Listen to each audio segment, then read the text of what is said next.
je pense que sur la notion du climat, on ne pourra pas aller vite, parce que les actions que nous déciderons maintenant seront visibles dans 20 ans. Et on ne peut pas y aller seul, parce que comme l'a très bien expliqué Valérie tout à l'heure et Maxime, c'est un sujet systémique.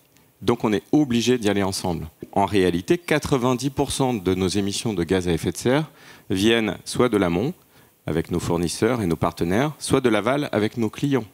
Donc nous, entreprises de services, nous représentons 10% des émissions de gaz à effet de serre.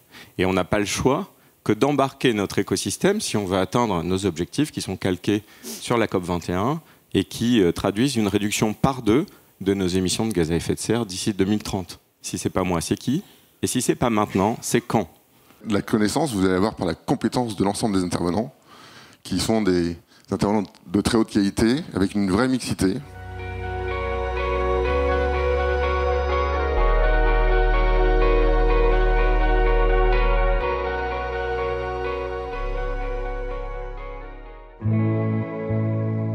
Depuis 1970, 68% des animaux sauvages dans le monde ont disparu, 80% des insectes en Europe, un quart des espèces animales en Europe sont menacées d'extinction. On a réduit de moitié la taille des populations de poissons dans les mers et les océans de la planète. On a pollué par le plastique les océans, tant et si bien qu'il y aura en masse plus de plastique que de poissons dans l'océan en 2048. Et le dernier rapport de l'IPBES, qui est l'équivalent du GIEC pour la biodiversité, des milliers de scientifiques nous ont alertés en nous disant « Nous sommes entrés dans une 6e extinction de masse ».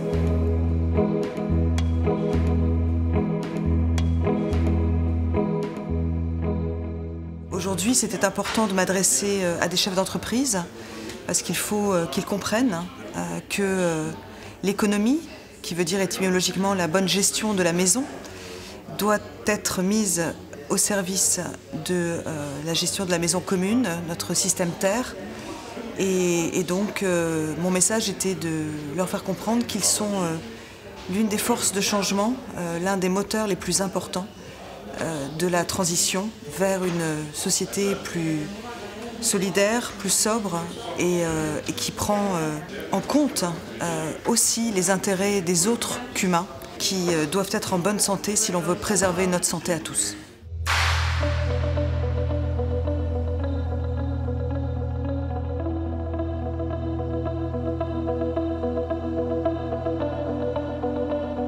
J'ai été interpellé par l'ampleur du phénomène avec la première intervenante, Valérie, je crois, où les chiffres m'ont quelque peu surpris. Je n'avais pas pris conscience de l'ampleur du phénomène et de l'urgence du phénomène, même si je m'y intéresse, mais pas dans ces proportions-là. C'est dérangeant, hein, ça bouscule, ça bouscule.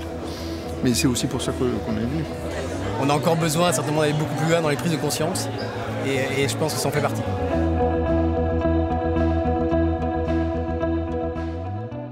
Donc moi, ce que je fais, c'est que je ne suis pas anthropologue de métier, doctorant, chercheur. Je suis plutôt quelqu'un qui vient parler dans les entreprises, auprès des étudiants, auprès des élus, de l'importance d'avoir une approche anthropologique. Ce qui m'intéresse dans un événement comme ça, c'est que justement, on va essayer de rechercher une articulation positive entre ces deux transitions, la transition numérique et la transition écologique, qui en apparence sont contradictoires. Vous avez ce qu'on peut appeler aujourd'hui l'hypermédia, c'est-à-dire que nous sommes submergés par un certain nombre d'informations audiovisuelles. Et comme nos ressources attentionnelles sont limitées, ça a été démontré dans les années 70, c'est-à-dire que nous avons des capacités attentionnelles limitées en tant qu'individus. Collectivement, sur l'ensemble de la planète, nous avons donc des ressources attentionnelles limitées collectivement. Donc, nos ressources attentionnelles nécessitent une écologie. De la même manière que nos ressources naturelles nécessitent une écologie, nos ressources attentionnelles nécessitent une écologie. Je crois que l'essentiel est de combiner une lucidité, c'est-à-dire regarder les choses en face. Il faut regarder les choses en face et éviter le déni ou l'aveuglement. Donc lucidité, mais la lucidité n'exclut pas la confiance. On n'arrivera jamais à trouver des solutions d'équilibrage ou d'harmonie si on n'a pas confiance en notre capacité, en tant qu'être humain, à réagir.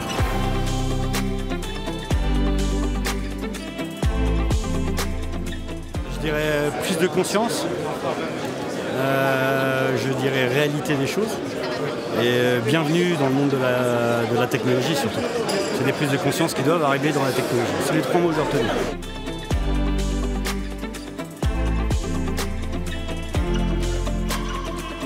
L'industrie minérale, sa caractéristique, c'est qu'elle est un très grand générateur de métaux, puisque les métaux sont naturellement associés dans les gisements, et quand on récupère que celui qui nous intéresse, eh bien en fait on jette assez naturellement tous les autres. L'urgence climatique, elle appelle à prendre en compte la responsabilité et le rôle des entreprises au sein de l'économie. Le respect des limites planétaires dans tous les secteurs de l'économie implique que les entreprises limitent vraiment leur impact environnemental, l'impact environnemental de leurs activités. Si on attend trop et qu'on passe donc de la courbe bleue à la courbe rouge, on va devoir avoir une réduction drastique des émissions et une compensation de plus en plus forte qui devront être faites dans le temps et dans les années à venir. Et nous, en tant que jeune génération, les années à venir, c'est notre futur. Rêvons encore de paradis écologiques, loin de leurs maladies économiques, en régulant les avancées technologiques.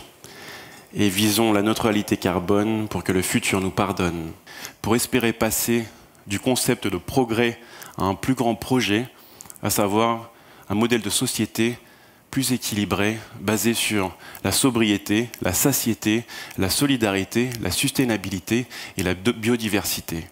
Nous avons fait la fête à profusion, en sachant qu'on vous laissait l'addition.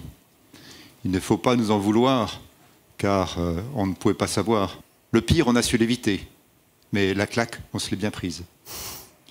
Ce nouveau monde sera le tien, et j'espère que tu trouveras ce qui te fera du bien. À toi, cher vivant de l'an 2042, un petit mot des repentis de 2022. Nous étions déconnectés de la réalité. Nous avons donc réfléchi à des opportunités. Nous étions fragiles au niveau des ressources. Nous avons donc agi sur l'alignement des actions et de notre bourse.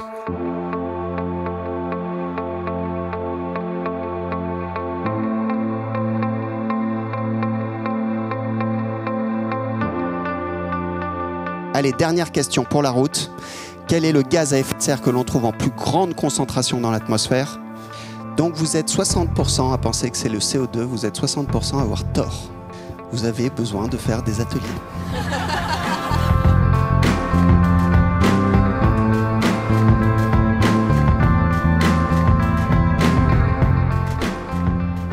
Puisqu'on allait devenir une entreprise mutualiste à mission avec une raison d'être et puis derrière une raison d'être à faire vivre, hein.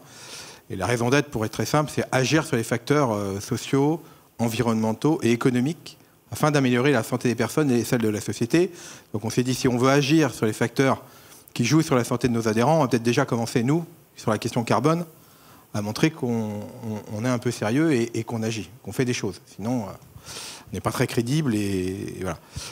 Donc voilà, ce qu'il faut comprendre, enfin moi c'est comme ça qu'on a vécu les choses, c'est ce bilan carbone, il est fait comme un point de mesure, derrière pour travailler sur une stratégie climat dont je vais parler, et relié à la stratégie globale de l'entreprise et avec cette boussole et que constitue aujourd'hui notre raison d'être en tant qu'entreprise à mission. Si vous voulez avoir des banquiers qui vous financent, si vous voulez avoir encore des actionnaires qui acceptent d'investir chez vous, si vous voulez avoir des clients qui acceptent de travailler avec vous, il faudra démontrer, être en mesure d'être parfaitement transparent sur ce que vous faites en faveur de ces critères de durabilité. Nous, ici, chaque fois qu'on achète un vêtement, il y a 96 chances sur 100 pour qu'il soit importé. Et chaque kilo de vêtement que vous achetez, il génère 58 kilos de CO2. C'est une étude Cycleco qui date de 2019. Et si vous le fabriquez, on parle de décarbonation, si vous le fabriquez en France et que vous le commercialisez en circuit court et que vous utilisez de la matière recyclée, vous divisez par 10 l'empreinte carbone par rapport à ce kilo moyen. Moi, j'ai juste une question à poser là. Quand vous écoutez Eric, qui a envie de travailler chez lui là?